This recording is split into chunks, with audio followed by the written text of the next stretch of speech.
Setelah gelar perkara kemarin, penyidik telah menetapkan memang ada 5 napi sebagai tersangka. Itu terungkap juga bahwa memang setelah melumuri kemudian wajah atau kepala daripada korban ini dipukul oleh NB dan dibenturkan ke dinding di belakang, yang kebetulan ada di belakang korban. Nah, melihat bahwa NB sudah melakukan itu dan mereka menganggap bahwa tersangka NB ini adalah perwira tinggi Polri, mereka menganggap apa yang mereka lakukan terhadap korban MK dengan melakukan pemukulan itu akan aman-aman saja. Baik. Oleh karena itu mereka ikut melakukan pemukulan. Telah ditetapkan tersangka terhadap kasus penganiayaan dan pengeroyokan terhadap saudara MK. Mengenai perkembangan daripada penanganan perkara Bapak MKC atau Bapak Haji Kusman, di bawah ancaman akan ada pembunuhan kepada MKC, kepada keluarga maupun penasihat hukumnya apabila tidak mencabut laporannya. Sampai dengan detik ini yang bersangkutan belum pernah dibawa berobat ke rumah sakit. Kita juga sudah bersurat kepada Komnas HAM, kepada Komisi Kepolisian Nasional, kepada Komisi Kejaksaan, kemudian kepada Presiden, Ketua DPR, Ketua MPR. Belum ada satupun lembaga yang berani menjawab pertanyaan kami. Bela kitab sucinya, bela Tuhannya, ya kan? Kalau Tuhannya pun setan mungkin dibela juga, kan begitu. Dia bilang ini Muhammad Kece membuat disintegrasi. Sendiri dia nggak merasa. Dia nggak merasa bahwa ancaman yang paling berat di negara ini sebenarnya ya terhadap toleransi dan intoleransi ya korupsi. Itu bukan jenderal, itu kopral. Orang udah sampai kemana-mana, kita masih sibuk umak di agama aja. Coba lah. Agama itu asalnya dari mana sih? Ya. Siapa yang menciptakan agama? Apa benar Tuhan menciptakan agama? Tidak ada ayat Quran yang menerangkan Allah itu ada. Sekarang saya tanya, Allah ada nggak? Mana dalilnya? Quran nggak ada itu. Coba, kita baru tahu kan, baru dengar kan? Untuk kasus penganiayaan terhadap saudara MK, tentunya Polri ingin menyelesaikan masalah ini secara komprehensif. Pertama, mengapa penganiayaan itu terjadi di rutan Barreskrim Polri? Setelah memeriksa itu 18 saksi.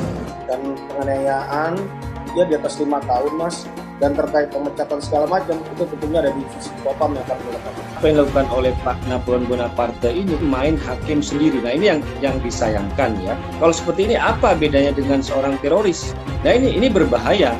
Agama hanya dijadikan pembenaran untuk melakukan perbuatan main hakim sendiri. Jangan lupa bahwa Bapak Napoleon Bonaparte ini adalah sudah divonis suap, dan suap itu juga diharamkan oleh agama. Tidak apa-apa mencuri, tidak apa-apa korupsi, tapi tidak menghina agama loh.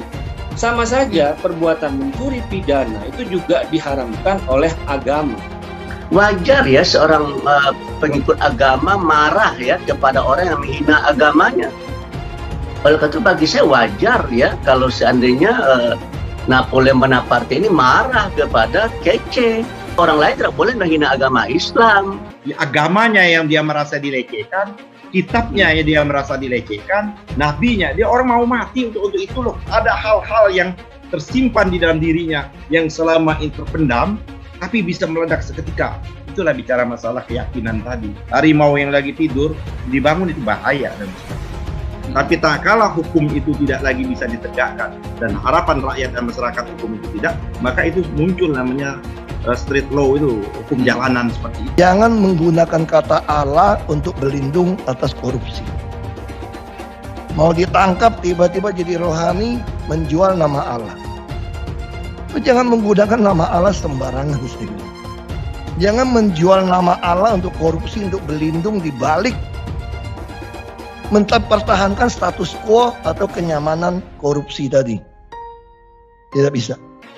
Kapolri kita ini juniornya si jenderal ini yang gebukin si KC ini, yang membackingin gebukin KC. Kemudian dia masuk, orang ini tinggi besar gitu ya.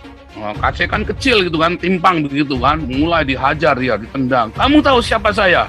Disodorin surat, ya diinterogasi sama dia, tidak akan melaporkan karena lapor nanti ada konsekuensinya segala macam itulah.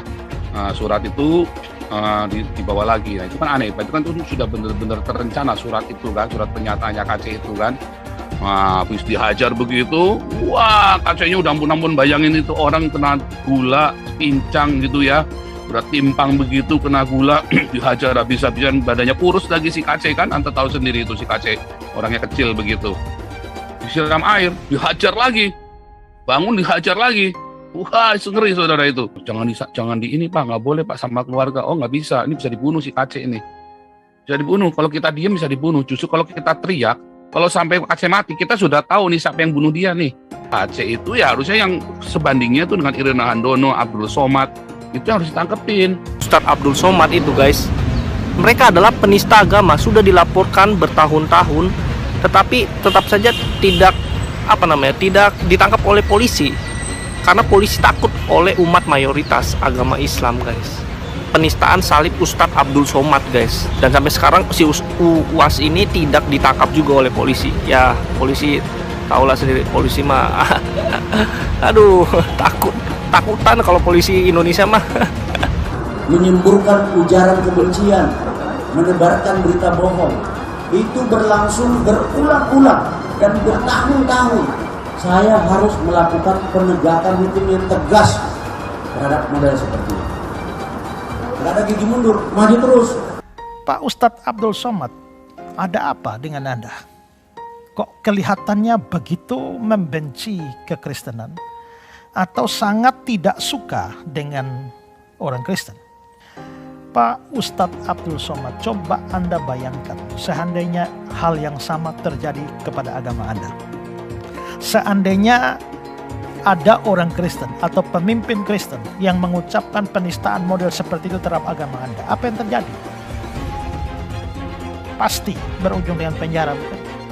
Pasti akan didemo berjilid-jilid. Kalimat-kalimat dari Ustadz Abdul Somad ini jelas adalah satu omongan yang layak disebut sebagai penistaan agama. Ustadz Abdul Somad, kalau mau diperkarain, perkarain! Kalau mau dilaporin, laporin! Kita ngomong begitu sah-sah saja, nggak ada salahnya. Aku udah bilang kafir, Allah yang bilang kok. Jadi apabila Abdul Somad yang menghina salibnya orang Kristen tidak mau meminta maaf, karena dari isi ceramah kau itu menimbulkan keributan antar umat beragama. Memangnya kau pernah lihat itu jin disalib? Hah? Dan mereka merasa marah dan tersinggung karena kau merasa kau melecehkan agama mereka, salib mereka. Walaupun kau pernah lihat ada jin atau tuyul, ada apapun di salib, gak usah kau omongin. Mungkin aja Somad ya.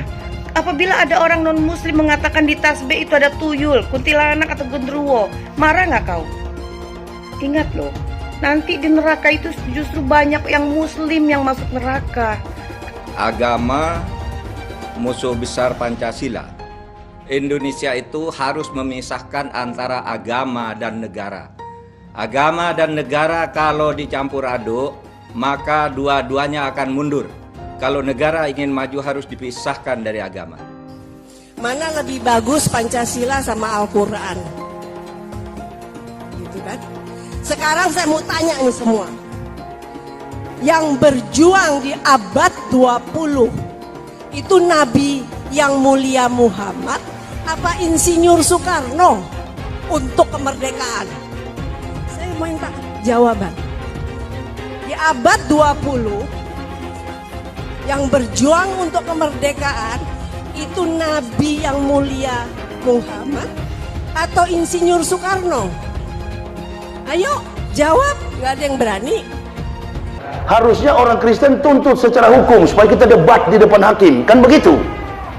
Kalau melawan Kristen itu jangan pakai argumen jujur.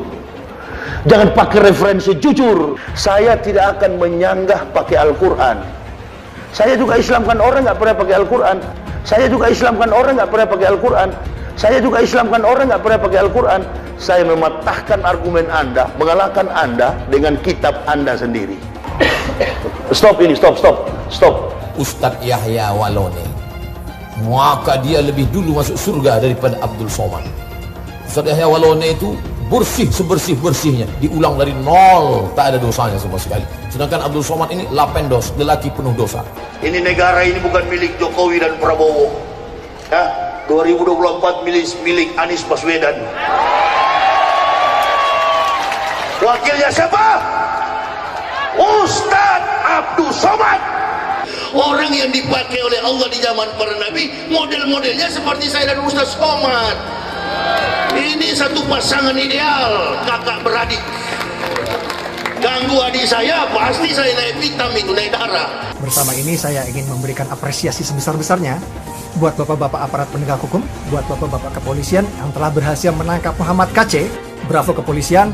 Semoga berikutnya tidak hanya penista agama Islam saja yang diproses, tapi penista agama non-Islam juga bisa diproses, sehingga bisa memberikan rasa keadilan bagi umat non-Islam. Bit, iki lagi rame Bit. Apaan? Ada yang ngomong katanya di dalam salib itu ada jin kafir, Bit. Apa benar di Al-Quran ada seperti itu? Tidak ada. Terus dia ngolok-ngolok lagi simbol Tuhan agama lain sampai dibikin kepalanya ke kanan apa ke kiri. Apa boleh di Al-Quran seperti itu? Tidak boleh. Dia ngomong lagi, Bit, katanya jin kafir itu manggil lo, haleluya. Apa boleh di Al-Quran seperti itu, Bit? Tidak boleh, ya Allah, tidak boleh. Terus kenapa dia masih bikin kayak gitu, Bit? Saya bukan mengatakan Bible Kristen fiksi. Bible Kristen itu palsu. Biar jenderal 100 bintang. Kalau kafir kau ke neraka. Tidak ada urusan. Kepenuhan Roh Kudus. Roh Kudus. Lapor lagi Roh Kudus. Lapor Yahya Waloni bilang Roh Kudus. Lapor. Dongeng tambah tahyul sama dengan omong kosong. Makanya di situ judulnya Matius, Markus, Lukas, Stefanus, Tetanus, Spiritus, Captikus. Pernah tak Ahok itu kerasukan setan? Tidak, dia tanya juga. Karena sesama setan dilarang saling menggoda. Setan. Karena di salib itu ada jin kafir. Karena di salib itu ada jin kafir. Karena di salib itu ada jin kafir. Haleluya. Kepalanya ke kiri apa ke kanan? Ada yang ingat kan? Nah itu ada jin di dalamnya. Kita percaya salib itu lambang mulia, bukan jin. Kok ketawa? Aku nggak nyindir siapa-siapa loh. Tidak benar.